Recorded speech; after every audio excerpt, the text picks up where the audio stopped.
India, a thousands of years old country and civilization, the carbon dating of few artifacts suggests her history to be at least 5,000 years old, making it the oldest active civilization on Earth. With such long history, India had huge interactions throughout with other civilizations and countries. With some they had trade, with some they had war. With time, Indians started to like and dislike a person based on their history. Today, we are bringing you the list of 5 most hated person in India. If you like this video, please subscribe to our channel. Without further ado, let's get started.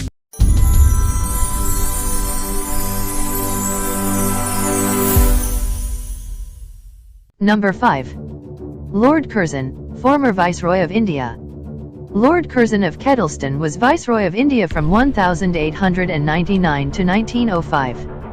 Lord Curzon has some very controversial badges on his shoulders. He is said to have initiated the theory of divide and rule in India.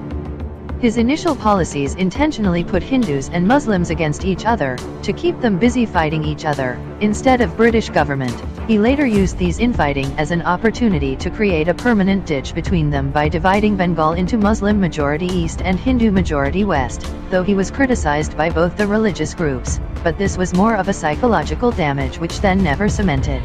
Number 4. Muhammad Ali Jinnah, former Indian political leader and first Governor-General of Pakistan. Muhammad Ali Jinnah was one of the tallest figures in Indian independence movement alongside Gandhi and Nehru. Though ambitious, he was a follower and supporter of Gandhi's nonviolent policies. In 1945, when India's independence was certain, he put forward his demand of separate nation for Muslims.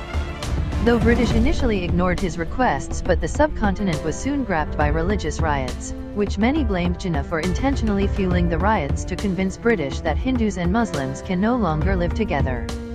As the result, India was partitioned into Muslim-majority East and West Pakistan, dividing the one nation into 3 countries.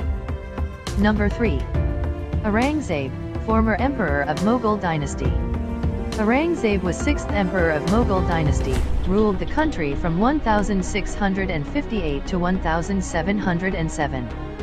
Both Indian and independent historians describe him as ruthless emperor and most Hindu-phobic emperor in India's history. He not only reimposed jizya tax on non-Muslims but motivated Hindus' conversion to Islam through all means. He not only destroyed numerous Hindu temples all over the country but imposed strictest form of Sharia as the law. He executed his more secular and elder brother Dara Sikho and 9th Guru of Sikhs for disobeying him. He even ordered skinning of Sambhaji Bhosle, a Hindu Maratha king, alive for not converting to Islam. Number 2. Jechand, former king of Garhwal dynasty in northern India. Jechand was the king of Garhwal dynasty, ruled from 1170 to 1194.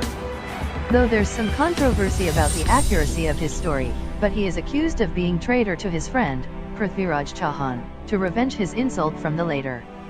Jechand's daughter Sungyogita eloped with Prithviraj, and married him against Jechand's wish. To avenge this insult, Jechand assured Chauhan to help him in fight against Ghori, but in reality he helped Muhammad Ghori of Afghanistan to defeat Prithviraj Chauhan. As a result, Prithviraj was defeated, and later blinded by hot iron rod.